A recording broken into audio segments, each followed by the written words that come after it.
Welcome to the NXT review. We are the Dadley Boyz of What Culture. I'm Adam Wilborn, joined by Michael Hamflett and Michael Sidgwick, here to review everything that happened on last night's episode of NXT. But before we get into it, if you're a fan of this sort of thing, make sure you subscribe to What Culture Wrestling on Apple Podcasts, Spotify, Amazon Music, and YouTube, where we do daily wrestling podcasts where we not only review the show formerly known as NXT 2.0.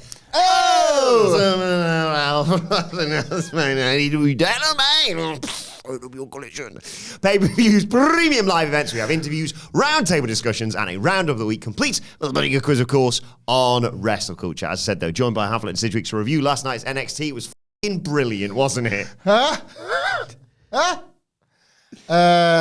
liked it.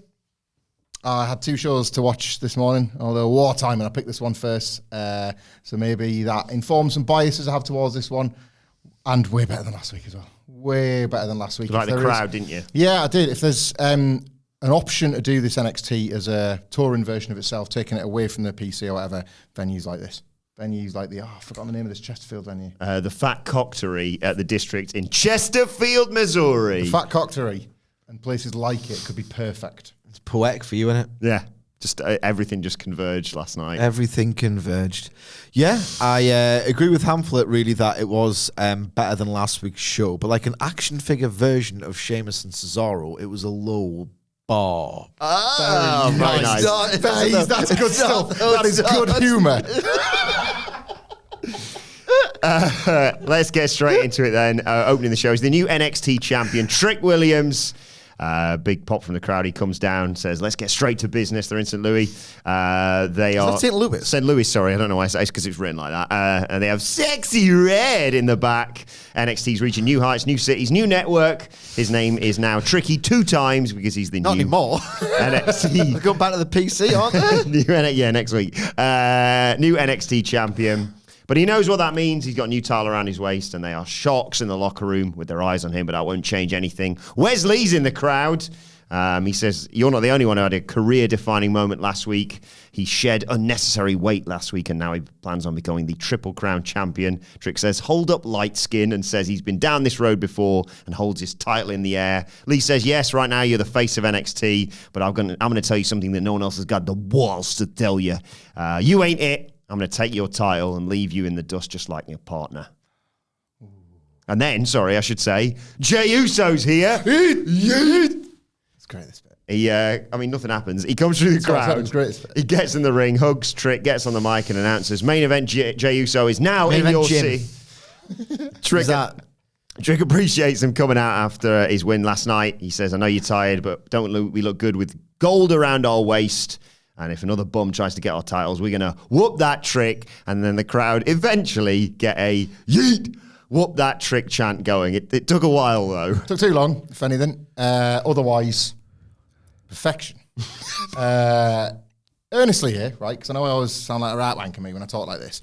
Philistines will tell you that it's got to be a match to start a show, or it's got to be like, you're presenting a new champion, a new character, whatever, as the biggest star, and it's got to be done a certain way. This is the certain way for me. Like, comes out as a champion, it's like a mission statement as a new champion. It's a bit of a rub-ski off an existing star that you are like on the level with. It's not like he was overwhelmed by how over Jey Uso was. So it made Trick Williams look great by design. You've set up his first feud, and the best one they could have possibly done, really, with minimal action and just giving people the thing they like the most about Trick Williams, which is just to sing along with him and enjoy sort of sharing in his glory. I think this is how you kind of celebrate the crowning of a babyface champion. Genuinely, I don't want to open with a match. I want to be told, like the thicko I am, that he's the top star, top champion, and it's fun to be around him as your top guy. I like stuff like this. I do. It was like, to use a sort of comparison to this year, because I felt like he had to fight to be perceived as the star he obviously was, when Swerve won the belt and it was a mid-card match versus, it was on Collision, but the Collision sort of actual crown of him. I'd have opened Dynamite this exact same way. Brand new champions, babyface ones that are mega over especially, should get something like this. I think that's what sort of suits for me. Yeah, I mean, this was sensible more than something that I enjoyed, but it's important and sensible. 2 words that I never, ever thought I would use in the context of an NXT review. Like, the thing about catchphrases that you hear it quite often. So I need to hear it that amount of times. I mean, you have to like this to like this. You do have to like this to like this. I think this, like, if they do find smaller venues. It's the correct thing to do. Yeah. Like, if they do find smaller venues, didn't even sell out like a 3,000. I will say I like the vibe of the place. There was something different about this place. Just a little something different. This sort of stuff, it looks like a good experience to be part of. If, like, NXT are coming to your local 1,000-seat arena, you'd probably want to go be part of this. It'd been funny if someone, like, if one person yeeted down the street, you'd want to be a part of that? Yeah. I would, because I just miss it happening. Like when we did, like, WrestleMania, and All In, actually, for that matter. Yeah. People say yeet to you, and it just makes you feel good. You sit back. Complete strangers yeeting over a wrestling weekend. There's not many things like it. Drives me insane after a while, to be fair. We get it. I think right now, maybe it might be influenced on what happened last night. I think it's my favourite lineup of WWE champions I've ever seen. Aside from when The Rock was champion, Cody Rhodes, Gunther, Queen Nia, Trick, Liv, Kalani Jordan, and we'll get to the North American Championship a little bit later on. Speaking of champions, actually, Jade Cargill, Bianca Belair, the women's tag team champions, teamed with Kalani Jordan to take on Fatal Influence. That being, of course, Fallon Henley, Jasmine Nix, and JC Jane. I like this match. I like the story of it. Took a funny picture of their CM Punk last week as well. Very funny. Likes his backstage pictures with the talent. Doesn't he?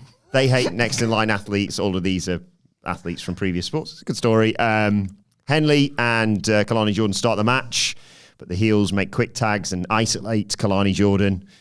She eventually, though, fires up, brings in Jade Cargill and Bianca Belair, who come into clean house. I thought Fallon Henley looked good in there as well with Bianca Belair. She could be the next one to go up to the main roster, probably after Roxanne Perez, right, Sid? Cargill came in, double hip toss, press slam Jordan onto Fallon Henley for a 2 count. They cut off Kalani Jordan, though, to take us to a break. When we come in, it's Cargill cleaning house. She choke slams Jasmine Nix, hits a Dominator to drop Belair onto Nix for 2. JC Jane makes the save. It all breaks down. Jordan hits a moonsault to take all out... the trios matches break down. Jordan hits a moonsault to take out Henley and Jane, and Belair blocked a running knee from Nix. Face planted her. They do the assisted wheelbarrow suplex, and Jordan wins the match with a split-legged moonsault. Boilerplate, really. But, like, actually, although Kalani Jordan is there to get the win and get the rub and all that sort of stuff, I actually think this was a brilliant night for Jade Cargill. Had the best night of the lot, and had one of those nights where, rather than... I've really enjoyed her WWE run, but it is feeling different to the AEW run, and not all in good ways. Like, for all that she's getting... probably better development than maybe what she was able to in AEW. The aura's less of that. Like, she was such a bigger feeling the star. Same development. She's doing the same thing over and over and over and over and over and over again. Much like in AEW. Yeah, but the same thing over and over and over. But I think the same thing again. She's repeating is helping her more than squashes. I think, like, working tags, working hot tags, occasionally taking the heat is more than just a lot of squashes. But she had some decent back and forth singles. Look, I'm going to put over AEW. I don't give a toss. I give it. You know what I care about more than anything. Sounds like AEW. You know what I care about more than AEW? The truth. Me too. And I can't wait to see him take on The Miz next week on Monday Night Raw. But in the meantime, Jade Cargill squashes made her feel like this megastar. She had back and forths, and some of them were really good. And she doesn't feel as much of a megastar. She had a match against Anna Jay on Rampage. That was way better than literally anything she's done in the Fed. She doesn't feel like as big a megastar. I just care about the truth. In WWE, right? And she did here. Yeah. I don't know if it was, like, I don't know what it was, but like this had that AEW megastar aura all over it. Probably a smaller crowd. Like, so. The houses were up when she was there. We're just having a laugh. I don't care. She hasn't had many amazing nights in WWE, many amazing ones, and she used to feel like an amazing wrestler, and this was one of the best in a while. It's a bit boring at watching like every single trios match just break down after a certain point. Not for me. I like them. I actually quite had fun with it. Yeah. I'm not a trios wrestling guy at all. You know, are you? Not What's at your problem? all. What about the in your house or the 6-man tag that you loved? International Incident. Yeah. That's incredible. Look, if the late great Sid was one of the trios champions at AEW, that'd be a different division, let me tell you. It would. Like Sid and Ahmed Johnson as part of a trio with 96 Shawn Michaels. Are you kidding me? You've always had this grumpy, arms folded thing with trios matches. What's your problem? Is it because they all just break down and they all look much of a muchness? Yeah, it's one of my, like, so why do you like the WWE in-house style then? Wrestling's got a gazillion You've got formulas. the weirdest brain of anyone I've ever met in my life. You do know that, don't you? And you work with me. Of all the formulas in pro wrestling, I feel like trios matches are the ones that instruct me to care the least. Like that, genuinely, like so the low stakes and all that. Like the best it ever got was the Elite and Death Triangle. Match 6. Remember match 6? The Falls Count Anywhere. Yes. Before with a running feet, Yeah. Like, that made you feel something, didn't it? Remember the time that they absolutely bitched out CM Punk? That was awesome as well. I was a big fan of that. Cheap shots and low blows. If you had that, Matt Jackson fuck shots when he started. Oh no, it looked like a baby. Yeah. Really like reduced. It was. Oh my god, I was in wrestling Nirvana when that first happened. Wrestling Nirvana. No, like that was as good as any of that ever got, I think. And even then, I remember like. Like I was wanting to be higher for you, and it's all right. I like the traveling Wilburys, mate. that sounds like the NXT roster on tour, doesn't it? We go backstage, and then the traveling chuds. I'm trying to work out letter Q. Yeah, okay. I'll get it. I'll think about it and I'll get it. We go backstage to the tag team champions, of course, Axiom. Nathan Fraser. When I'm cleaning windows. Axiom asks Fraser if he's ready. He says, always. He says, just keep a lid on it, basically. Randy Orton's there and asks about Javon Evans, saying, I've heard he's the fastest guy in NXT. Fraser gets pissed off at this. Apologises for being a bit of a hothead. Orton says there's nothing wrong with that. Everyone needs to connect to their dark side. Shake my hand. I've heard some stuff. No. Anything you want to say about this? No. I like Randy Orton as a one-off NXT guy that isn't just there for the match, but is also there for the locker room leader role that in the camaraderie. Yeah. Sarah Schreiber's there with Julia, asks about Roxanne Perez and Cora Jade, and she starts to talk, but then there's a knock at the door, and Julia simply says, hello, my friend, and a tease for what's about to come, because then Roxanne Perez comes out, walks down with her title, says everyone thought that last week would be the week it finally happened, as the chosen one dethroned her, but nope. Once again, we're all disappointed. She's still got the title. She's drinking tears and all that. Maybe now we'll start believing what she's been saying since April, but they'll prop someone else up that she can beat. But she won't be drinking tears alone, because a new old friendship is starting back up again. And Cora Jade comes out. She says, for the past 9 months, I had to sit at home and hear how this is the deepest division in NXT and WWE. Everyone listed all the women, but her name was left off, and that pissed her off. Because you're injured. So when she came back, she wanted to make sure everyone paid for forgetting about her. So when she cost Julia the title, no one saw it coming, not even Roxanne Perez. The woman we knew was a young girl trying to make it in NXT, but the woman we see now is the woman who makes NXT. Roxy deserves to be NXT Women's Championship, and their friendship is finally being mended, which is bad for the deepest division in NXT. And Roxanne says, I should have listened to you a long time ago. I finally learned that this title shattered our friendship, but it's the one thing that has brought us right back together. But then here comes Julia. She walks down. Cora says, we've not been formally introduced. Why don't you step into this ring? But before she does, she looks back, and Stephanie Vaquer is there. She walks down next to Julia. Said that with more gusto than when she appeared on AEW television, Adam. She's down next to Julia. They rush the ring. And it's Lexis King, yes! Steph gets in just before Julia into the ring, and a brawl ensues. Heels gets knocked out there, and Stephanie Vaquer and Julia stand tall, but then they look down. And what's between them? It's the NXT Women's title, and they both pick it up together. A sign of things to come, perhaps? Yeah. That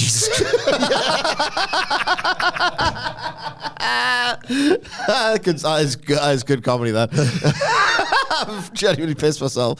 Oh, good stuff. Oh, my God. Can I talk? Yeah, all yours. Yeah, no, you go first. You go first on Fed stuff. I'll go first on AEW stuff. I don't really care. Cora Jade was pretty good, actually. Yeah. All things considered. I don't think Roxanne Perez was. No. No. That's why an old friendship. And it might bring us back together. What are you, Tatum Paxley? Because you're giving me the creeps. No, I bought Cora Jade's motivation. Decent scene setting about how, no, actually, we want to be friends, but I'm going to take your title if I have to. I'll turn you all over again if I need to. And then, yes, I also picked up a sense that maybe those two women both wanted the belt. It was probably when they both picked up the belt. Julia's botching like it's going out of style. Yeah. Yeah. Couldn't get in the old ring ski. It's big old part of the old wrestling ski. Yeah. Fundamental. It's bad luck. Is it? I don't know. Maybe. I mean, you didn't see it, did you? You pointed this out She to me. whacked under a ladder because she's unlucky. She's struggling. Not been the best of starts, is it? What the thing? I'm not trying. I know we're being dicks. We're being complete assholes. Really unlikable, actually. But here's the thing: if your whole thing is you are this new sort of demigoddess, if you like, and you've got, oh my God, a second demigoddess in terms of Stephanie Vaquer, and you're all aura, and a lot of your storytelling is done with facials and body language and supposed presence. The whole point of having presence, and it's one of those words that's just been completely mutilated, but aura, you kind of have to have it, and you kind of have to look cool when you're doing nothing. You have to look cool and important when you're doing nothing. It's something one exudes. If you're running just abdomen first into the ring apron, or like doing weaker knees than Shane McMahon's punches, I mean, you have to do everything brilliantly and effortlessly, and she's not doing that at all, really. And it does feel already like Stephanie Vaquer is now the one that's more likely to win the title, and I think that'll be part of that as well, isn't it? If she'd maintained this aura and literally all they'd done is screwed out the title last week, you might still think, oh, well, it's still going to be hers. And it's kind of all transferred onto Stephanie Vaquer already, so we'll see, I guess. Yeah, like we said, I think if I was a betting man, I don't know what happens with Cora Jade, but I think Stephanie Vaquer wins the title and Julia eventually wins it, because I think Vaquer's going up to the main roster quicker than Roxanne Perez. Well, maybe, but certainly quicker than Julia, judging on what we've seen so far. But speaking of Stephanie Vaquer, they'll both be there for 3 years. We cut backstage, and the Ren QCC are there. I reckon Ren Sinclair is the first opponent for Stephanie Vaquer. I like that. Yeah. Charlie Dempsey says, good for you. And they bump into Lexis King, who's watching back his loss to Aura Mensah. And he's like, guys, any ideas for a match where Oro can't cheat? Charlie mentions the Admiral Lord Mount Evans match. Lexis says, don't do rounds, me. And Charlie, basically, they get to the suggestion that they do a gentleman's duel next week. Get in. I mean, yes. Sounds like a bit of NXT, doesn't it? Yeah, it sounds like something for the preview. First one back at the PC next week. Like the new PC. The look, well, based on the logo, it's going to be worse and more boring. Yeah. So, can't wait. Yeah. You'll still find a way to spin Actually, I'm pretty excited. I like it when it's like new set weeks and stuff. I know you do. I know. Yeah. Well, there is You one. lift a couple of match graphics off the Wrestle Dream poster and you replace it with like a set that's an actual mountain rather than a screen. Yeah. I'll buy that show. Yeah. Absolutely. There is certainly something to look forward to next week based on what came next. The NXT North American Championship match. Oba Femi, the undefeated Oba Femi, record-breaking Oba Femi, defending against little Tony D'Angelo. And they come down and the crowd are just losing their goddamn... I don't know, I couldn't hear them. I was popping off too much, to be perfectly honest. There's a face-off and there's a bit of a fake-out from Oba. Everyone's worried as he's going to crumble with the pressure here. Pressure. Pressure's what guys. They trade shots. Tony actually gets a good one in on Oba, but Oba comes flying out the corner with a clothesline. There's a knee lift, a body slam, an elbow drop. Just two, though. D'Angelo fights up, clothesline to the floor, but Oba Femi chokeslams D'Angelo onto the edge of the ring apron just before a commercial break. When we come back, D'Angelo's getting worked over. And I had a horrible flashback to Standard Delivery Yee when a crowbar got slid into the ring and Tony said, I want to use it. But they both spill out again to the floor. This time, Femi goes after the family. That's a big no-no. D'Angelo chucks him into the stairs and then suplexes him onto the ramp. They get back in there. Tony, huge spear, cover, 2 count. Oba comes back with, I mean, as much as I didn't like him in this match, an incredible drop kick. Oh my God. And a choke slam, but only gets 2 from it. Oba can't believe it. He hits some short arm lariats, but Tony ducks the 3rd one and hits a German suplex and a second, goes for a 3rd, but Oba fights him off with elbows. There's a throw from Oba, but all the exertion makes him collapse down to the floor. They spill to the outside again, and D'Angelo sends him through the announce desk. Femi teased it first, but D'Angelo countered. They go back in, another spine buster, but he only gets 2. And I'm really worried at that point, to be honest, guys. Femi grabs him by the throat. He sets up for another huge choke slam. Sunset flip. D'Angelo, 1, 2, 3. New NXT North American champion. Oh my God.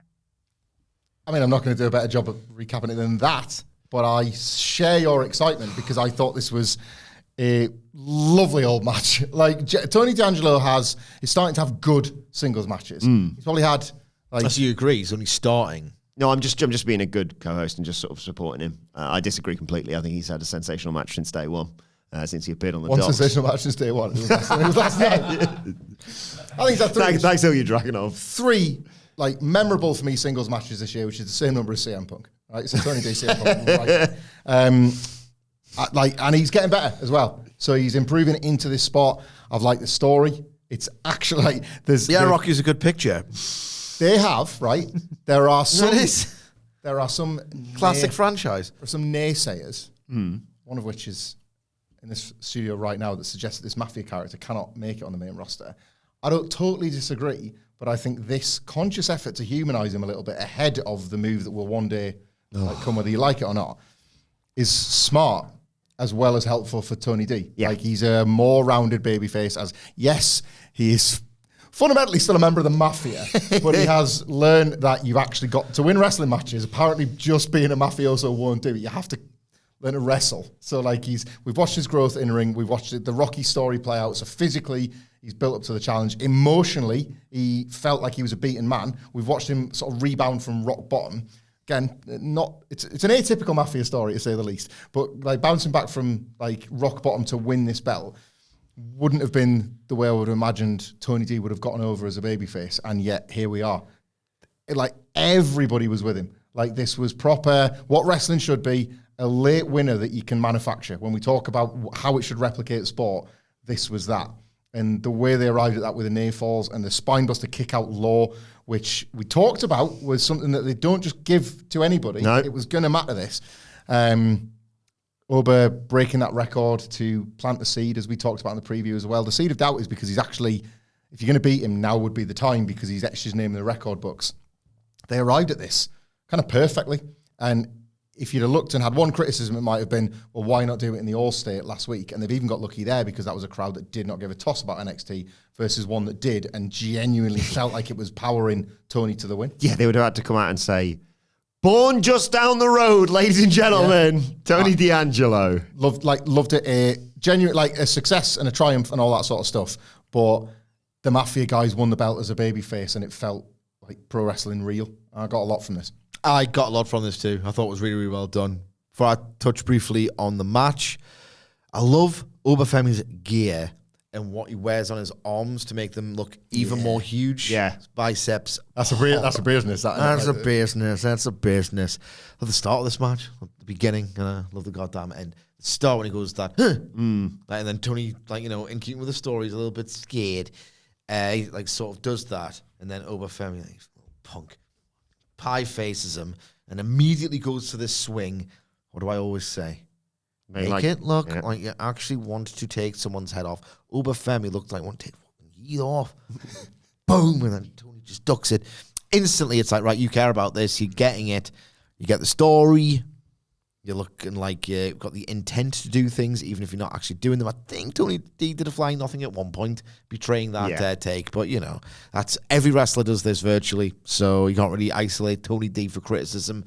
The stuff on the outside actually felt brutal because Obafemi's just got that quality to him, where if it's just the same announce table spot you see every week, it's different with him. A lot of things are different with him. And I thought is... not 2.99, but a good 2.78 kick out for one of the second spine buster. Yeah. The second spine buster.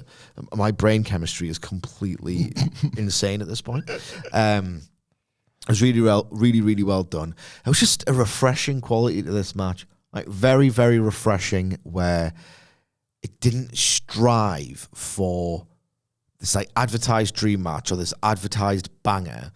They simply, and I know I sound like a hack here, and I'm sorry, had a really fun, engaging, emotive story to tell, and they executed it and paced it really, really well. I thought this was Tony D's best match ever. They wrestled like them, didn't they? They wrestled like them. And that, there's not enough of that now. Yeah. Tony D's this size. The size of Tony D is just right to be the one to beat somebody like an Obafemi and fall short. Like, we talked about, like, how amazing would it be for, say, Javon Evans to beat Obafemi with a roll-up, the miracle comes true, all that kind of stuff. Great. But you kind of do need to go like a long way to arrive at that because of the disparity. Here, Tony D is a guy that, if anything, because he's physically close to him, it hurt more. He still just got his arse handed to him the first time. So he's like, I think I can match you physically, but I've got to get there mentally, and I've got to be a bit tougher and not be scared when you... That thing about the outside stitch, I think it's because Obafemi does chasing the guy down really well. He makes... If you're with the other guy, you're feeling chased down by this monster. Because he's got that thing where if he puts you through an announce table, even though everyone always gets up, that's wrestling. It's never going to be the finish ever again. You think, they're not going to get up. Yeah. Look at him. Is that like, do you think that's like dark arts footwork stuff? Like how you place yourself after a move like that? He's a colossus. He's a colossus. They shoot him really well, don't they? His entrance looks incredible. The presentation of Obafemi's been one of WWE's biggest triumphs this year. The guy could really go on to do some, probably alongside Roxanne Perez, some really, really good stuff on the main roster. It's exciting thinking about that, isn't it? Everybody gets excited thinking about Obafemi getting that jump. You could genuinely, not to do a bit, you could genuinely see him. It's bad times to be Truck Williams right about now, because it feels like he's just going to move past this onto the world title, and they could speed run that and just have Obafemi in the Rumble. Yeah. Or they could just keep him on NXT and put him in the Rumble. You know what I mean? Like, you'd give him eliminations, wouldn't you? Oh, yeah. Right, that Diesel run. Yeah. Wilborn, tell the audience what you had for your dinner today. I brought in some spaghetti and meatballs to celebrate. You did. He as a shoot, did. I think Nicholas's exact words were "F off" when I told him what I was having for my lunch. Yeah. And in fact, the exhaustion of talking about this great match and those spaghetti and meatballs left me a bit parched. I was going to ask for a bit of your water, but unfortunately there's none left. So, I bought that can of Iron Brew just before we came in. I've only bloody left it on my desk, haven't I? So I'm going to go and have a sip of that quickly whilst you talk about the future of Tony D'Angelo. If you want, because that's unprofessional, I've got some chewing gum you can have. No, not for me, mate. Generate some saliva. You talk about the future of Tony D'Angelo, North American champion. I'm going to go and have a sip of Iron Brew. Bye. Is it still the beginning of the end from Sidge as North American champion? Short reign? What's he doing it like? What do you think? Well, Obafemi's going to fail upwards. Yeah. No, Tony D, I mean. I'm just mapping out the scene in my head. Just vamping. Jesus Christ, let's talk. I'm just trying. Is the threat's been vanquished, I think. Yeah. So are there many heels really you can work with? Ethan Page jumped out, didn't he? Yeah. It's not failing upwards, it's like failing. Just failing. Failing downwards and losing. Yeah. But him. It's like a tennis elbow again. Guys. Oh, how's it going, guys? Hey, Stacks. Hey, Tony Dino champ. Right, yeah. You saw the video. We went partying afterwards, and feeling a little worse for wear right about now. But hey, Tony D, North American champ. Congratulations to the family, to the whole family. Salut. Salut. Salut. What's your favorite drink? Mojito. I love a mojito, man. It's a mojito. Toe. Oh, I never know the lingo. You know what I'm saying. Sid, yesterday you were telling me all about baths. I learned a lot. Thank you for that on yesterday's podcast. And now I got a follow-up question for you. What's the deal with showers, huh? A shower? Well, a shower is a means by which you wash yourself, and it is fundamental for your hygiene and generally for your well-being. I feel like a shower, basically the actual shower is you have a shower head. Right. And here's the thing about showers, though, Stark. So the idea is the water is meant to whoosh out of the shower.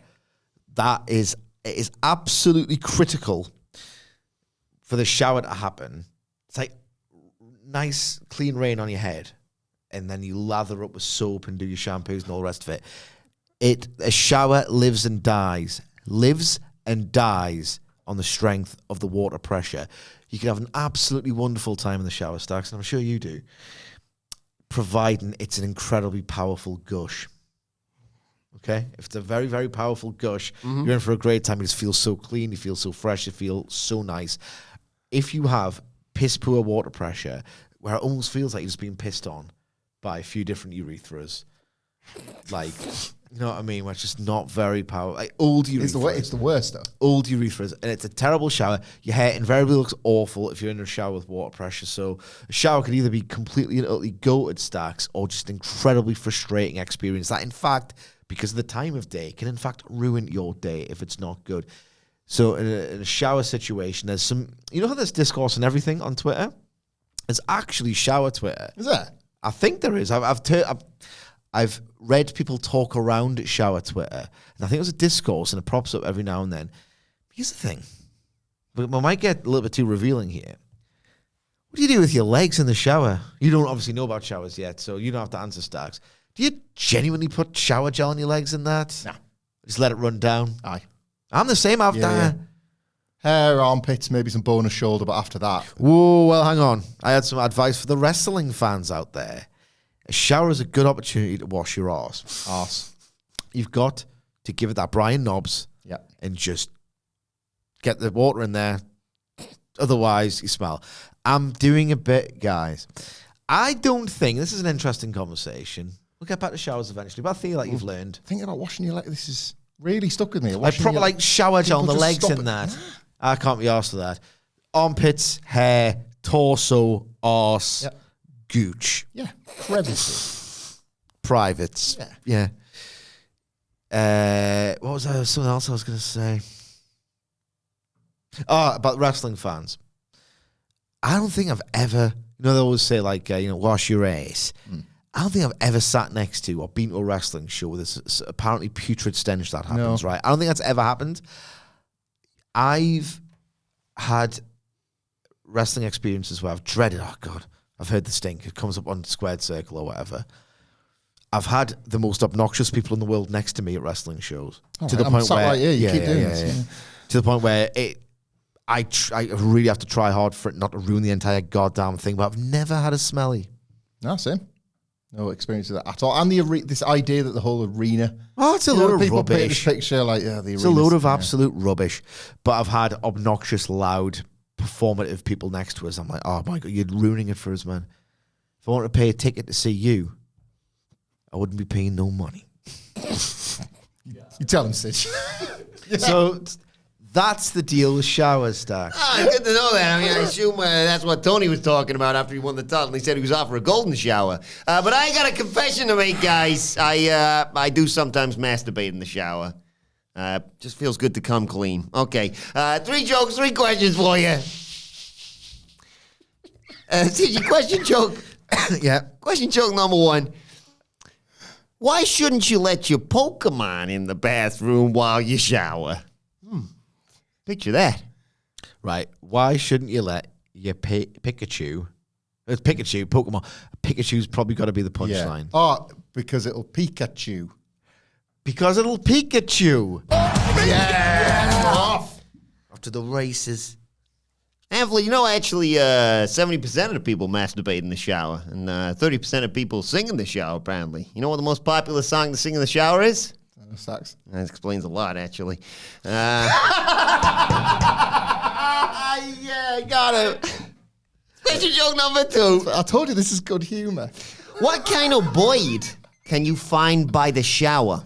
What kind of Boyd can you find by the shower? Right.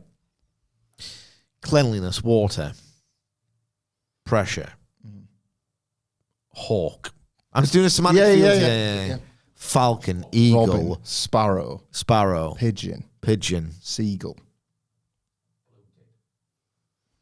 But what was it? What kind of bird do you find in the shower? By the shower. By the shower. An owl for the shampoo. Something I did not say. I just enjoyed that. Hourly pleasing that.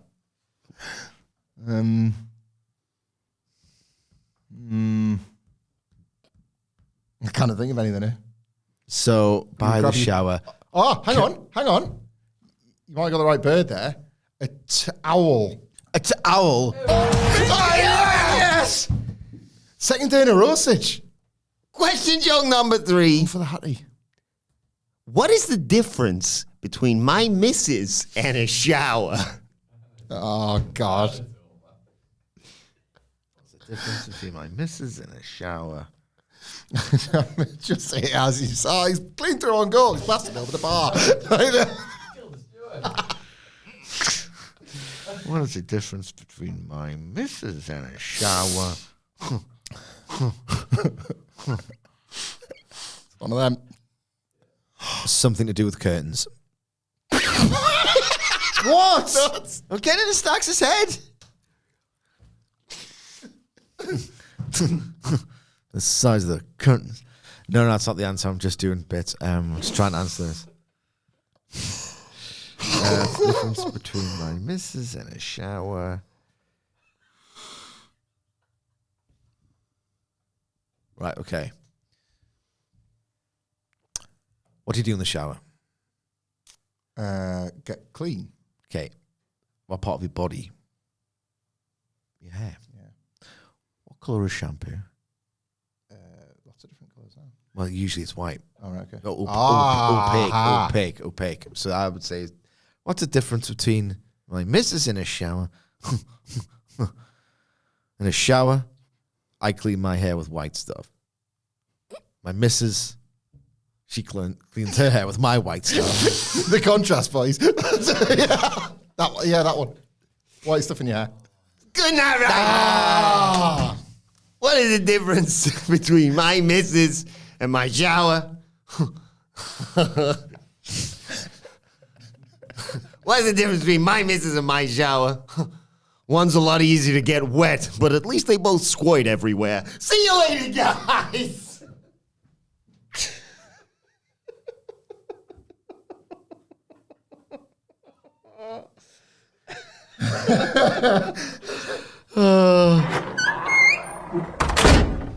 Bye, Stax.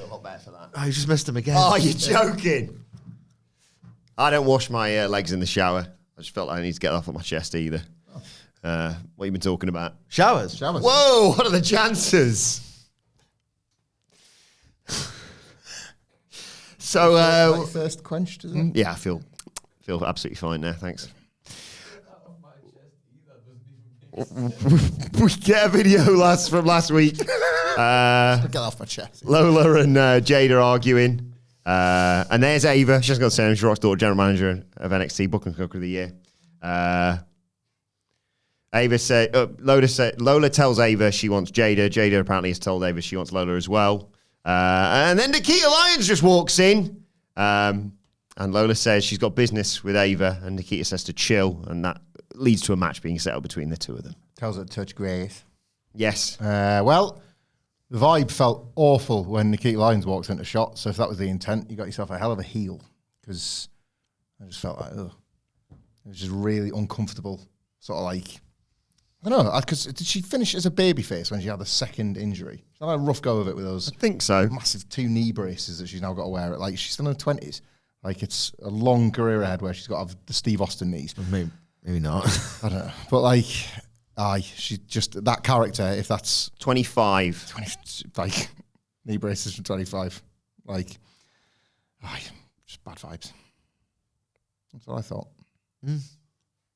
I thought nothing really. Kalani, Bianca, and Jada hanging out backstage. Kalani says, look, I know Fatal Influence isn't done, but I can take it from here. And then Lash Legend and Jakara Jackson walk up. They want a women's tag team title match, and they get it on SmackDown this week. Okay. Great. Just get a title shot, whatever. That's right. Whatever. I drifted off, what? Lash Legend and Jakara Jackson are getting a title shot on Friday. Just on SmackDown now. You know how like Damage Guitar actually had to jump through the odd hoop here or there. Oh. Actually have matches, win the shot, that kind of thing. Oh. Do away with that. I don't care. Just give him a shot. Give him a title shot. Speaking of title shots, Basics, fundamentals. Come on, Sean. A10 Dan and Where isn't it? Carry on. A10 Dan and challenge Axiom. When I'm cleaning windows. For the NXT tag team titles.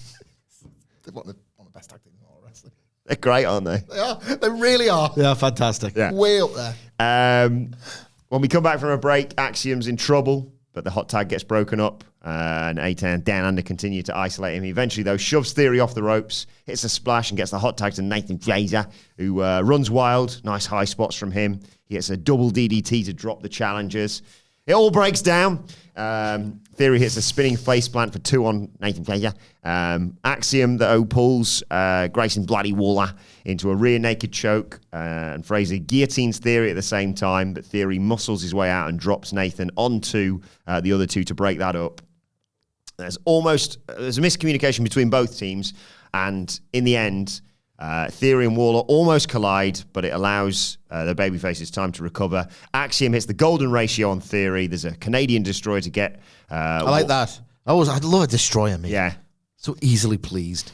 And a Phoenix Splash retains the titles for Axiom. In every single respect, the gulf between the two teams was vast. But Yeah. Sooner or later, I think A-Town Down Under might get that call up to the main roster. Like, this was just, like, not embarrassing or anything, because A-Town Down Under are like a sort of cheap heel act and are there to do different things than why you're supposed to be entertained by Fraser and Axiom. But even in the sort of, we nearly split up, we nearly sort of bumped into each other, in every single aspect, you're looking at like Nathan Fraser and Axiom as tag team champions, as more coordinated, as more exciting to watch. NXT have a red hot hand with this tag team. So much so that if the call-up happened tomorrow, you'd put Raw or SmackDown belts on them as well. They're brilliant. And we say this all the time. They have good matches all the time. Like, good. And I don't mean that in a derivative sense either. They have entertaining matches all the time. This wasn't bad. A-Town and Down Under are probably going to split, and you've got that nice bit of lore. That's been nicely threaded together. Bit of synergy. Yeah, good stuff. Between the main roster and NXT there. After they shared that cake as well last week. That's a shame. Oh, yeah. Just learned to bake. Nathan Fraser is like levels above both of these. And one of them's, Austin Theory's not going to be the face of the company. All that's completely gone. But they still want him to be the babyface, surely, out of the act. It's a wild pitch, isn't it? It's a wild pitch, and it's just, I was watching this, and it always strikes me, maybe it's unfair about Austin Theory. I mean, he's a tosser. I don't know anything. But maybe it's unfair. I don't know. I mean, I don't care.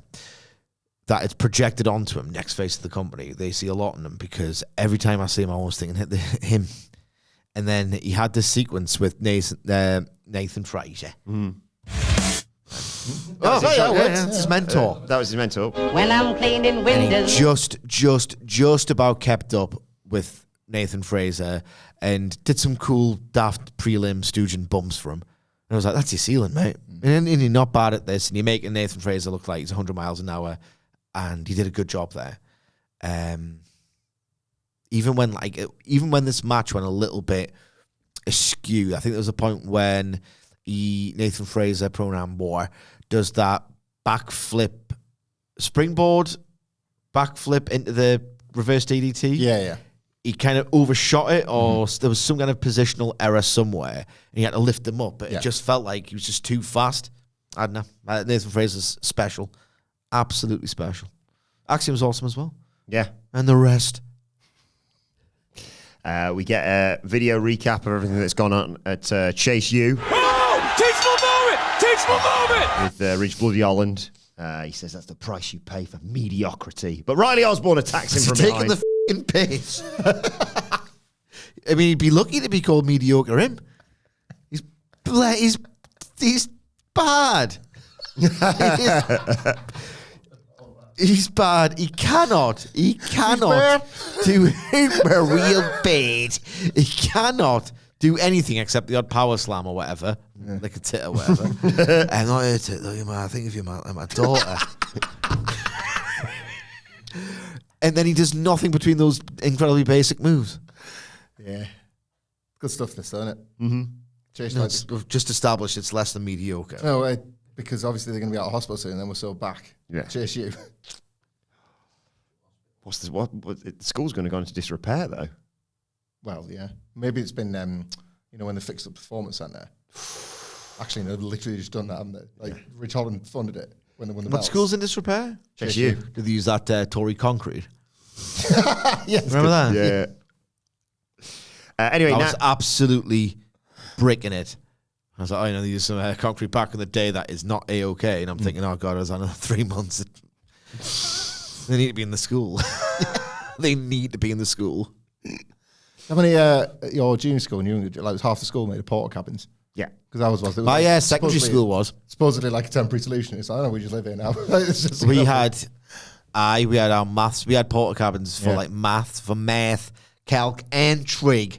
I was secondary like school, old school building, and then it was mostly porta cabins after that because they couldn't have built on it or whatever it was. So I had that horrible, oh God, I'm old moment when I was attending personal business on Monday. As part of which I had to drive. Well, someone had to drive me. I don't drive. I'm pathetic. Past my old infant and junior schools. Yeah. Kindergarten or whatever you Yanks call it. And I was like, that was my infant and junior school. I don't know if you've ever driven past it before. And that's the yard where it was on a slant, and it was like down a main road, like Gateshead, which is where I am from. Very hilly. So like pretty much everything's on a freaking hill, as was the school. And it was like this slanted yard. It makes it sound like I'm a sickly Victorian child because there was a wall and then like a really main road, and the cars just flew down it because it was like a proper, like really steep hill.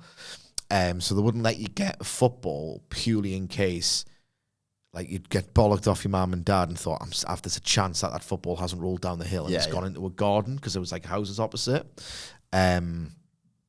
So to prevent people from trying to cross the road if the football goes over, we had to, no word of a lie, this was in the 90s, I'm not like a Victorian child, had to make footballs out of rolled up newspaper and masking tape.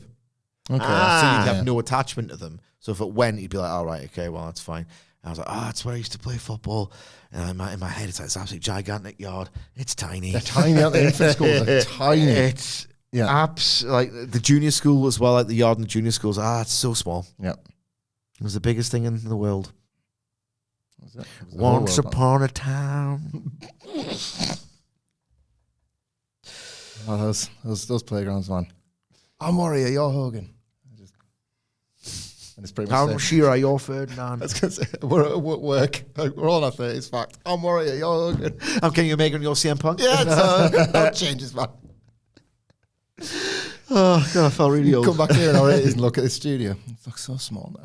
It does, doesn't it? I'll tell you about stacks. What's a podcast, old man? Get out. Aye. And it was weird because they were like getting driven around and all the rest of it. And like my mum's brother's widow, can't be too grim about it, was like, because we drove through Gateshead as well. I was like, oh God, remember when everyone was just bouncing around in Gateshead? It was such a bustling scene that he didn't even have to go to Newcastle. Like, what? There's no one around. It's like, what's happening? There used to be a country. I couldn't believe it. Was like, apparently like the Gateshead town centre was like so bustling that people just didn't even bother going into town because Gateshead was where it was at. I love like hyper locals like that as well. You know when you, I've never been. What? It's over that bridge. Yeah. Oh, no need. What? What? It used to be bouncing. Oh God, it's all one of shit, hasn't it? But it has. Yeah. It absolutely has. Yeah. And then they, remember when they rebadged it, you fools, and it was just Newcastle Gateshead. Yeah. Remember that? Remember Newcastle Gateshead? I'm from here, I'm allowed to say it. It looks like it's a sexy red time. She does a performance. Ethan Page comes out and interrupts and says, They're going to have a match. Are they in a foo-ed? Ethan Page comes out and says, No! ironically, that was the person against whom Matt Hardy was feuding. Yeah. And then he loved that feud so much and did so much for his AEW career that he jumped to WWE developmental. Another standing ovation for the work of Matthew Hardy in All Elite Wrestling. Remember that? It was just like, oh no, the last thing I want is to have to hang around with the Hardys. 3 weeks later, I'm Ethan Page now. I'm Ethan Page now. He was like, he's with him then. So Ethan Page hates it so much that he decides to go to developmental and start again. Yeah. He goes to night school, basically, just to get away from the damage Matt Hardy did to his career. Orange Cassidy has his absolute worst... Orange Cassidy has his worst feud in AEW, and he feuded with Chris Jericho. Twice.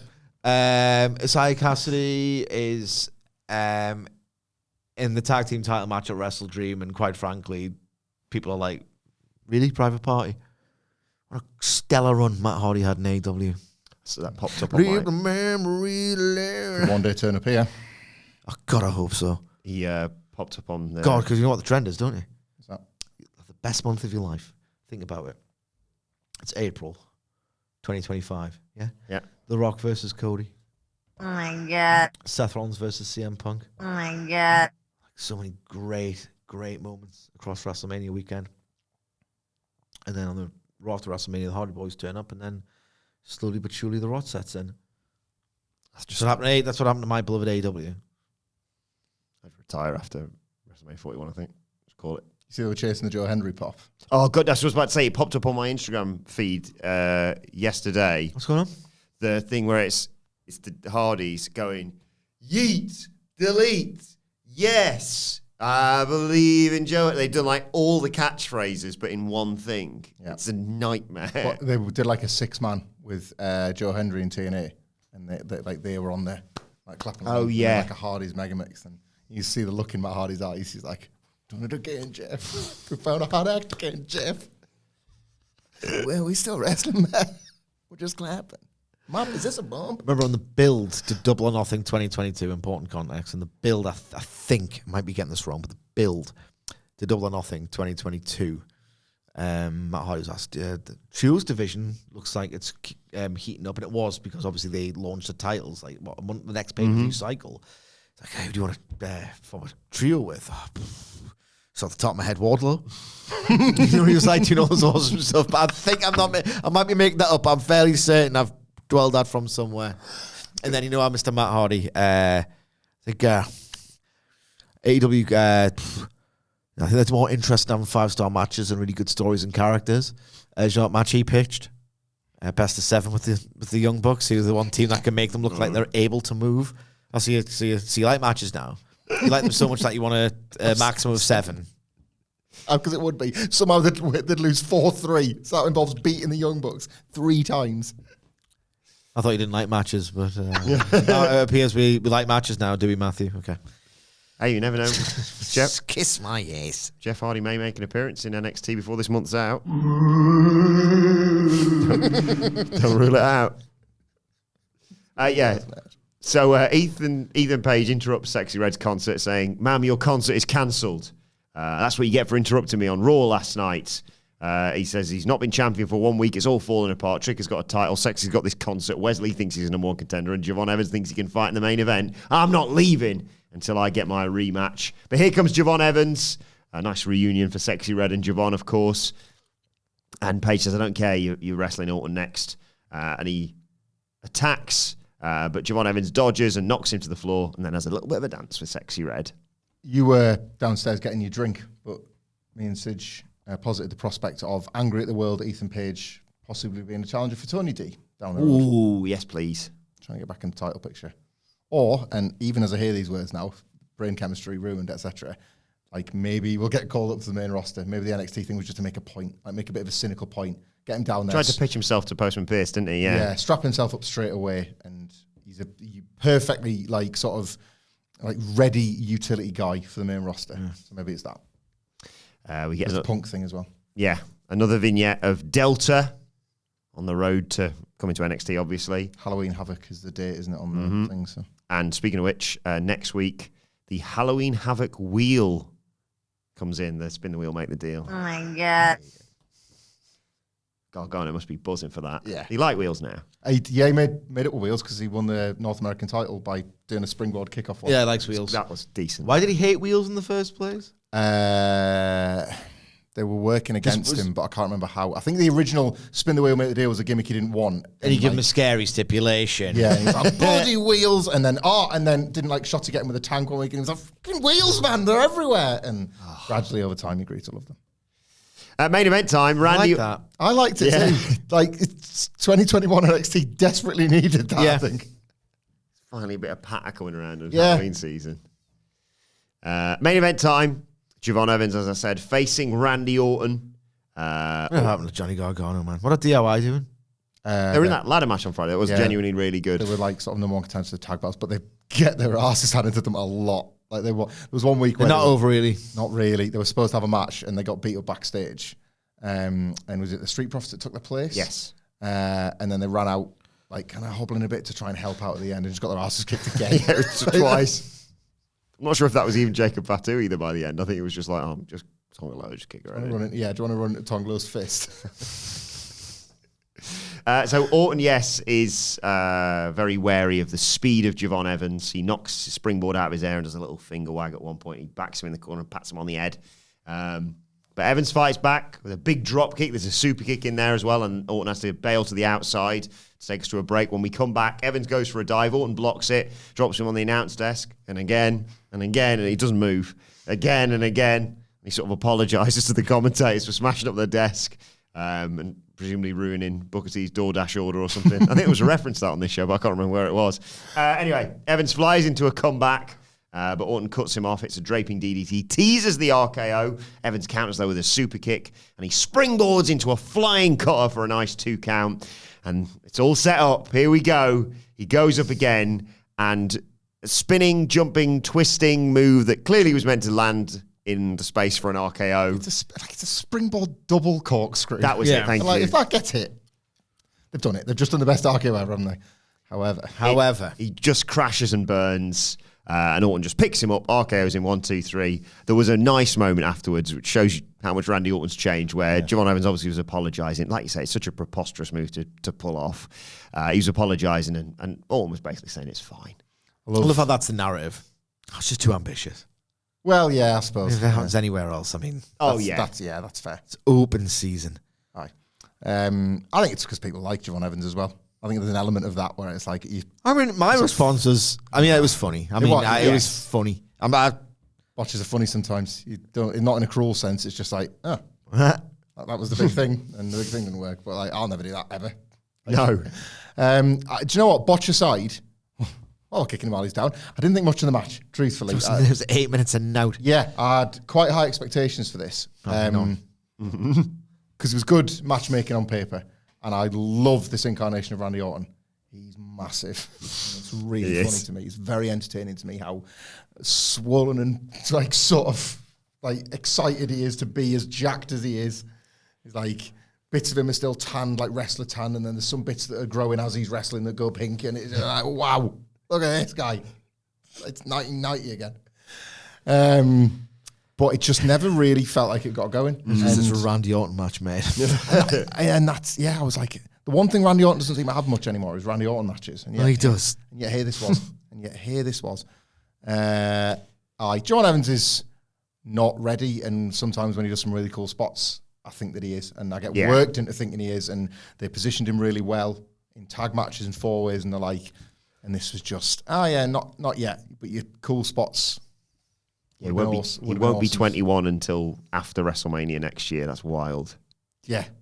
Christ, WrestleMania, so I know 20 was Orton's first one, so I was just going to say he wouldn't have been born for Orton's first WrestleMania, but he was just born.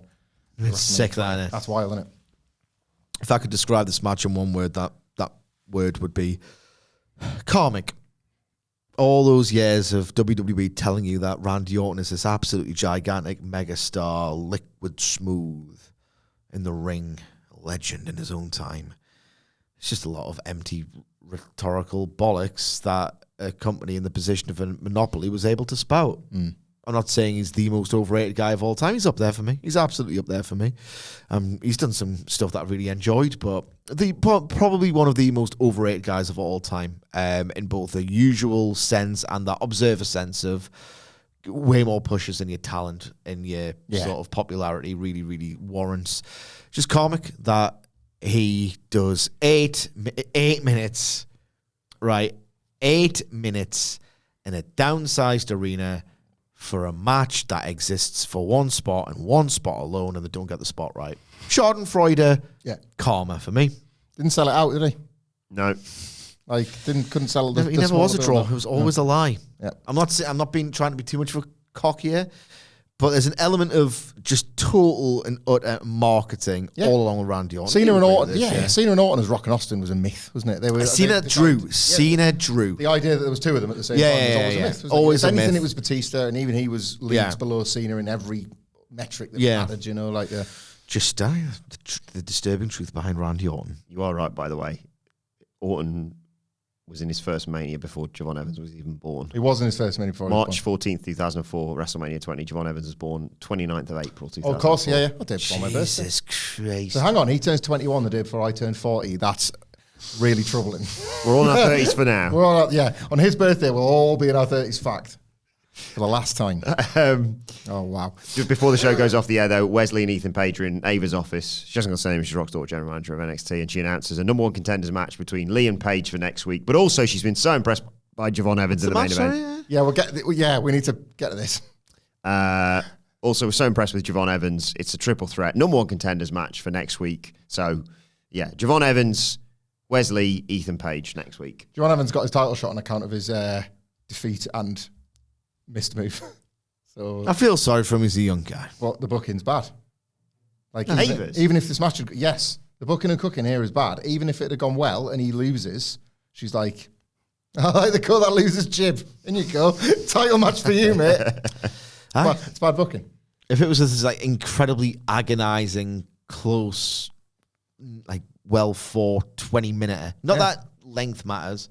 I've been told it.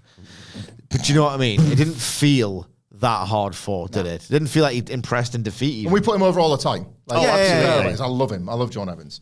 But this is lazy and bad booking. Mm-hmm. It's NXT, though. Instantly. Well, that's it. They never do it. That's why I was so taken by it. I wanted to flag it up.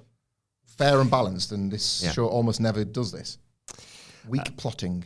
Let's leave it there. Let us know your thoughts on NXT and the new North American champion in the comments section below or on X at WhatCulture WWE. Watch there. You can follow all three of us. You can follow Michael Hamflett at Michael Hamflett. Follow Michael Sidgwick at M. Sidgwick. Follow me at Adam Wilborn. Follow our brilliant producer at It's Adam Nicholas. And subscribe to WhatCulture Wrestling wherever you get your podcasts from for daily wrestling podcasts. It's a weird day today. Dynamite was also on last night, so our Dynamite review is available right now as well. But for now, this has been the NXT review. My thanks to Hamflett, Sidgwick, to Stacks. Thank you for joining us, and we will see you soon.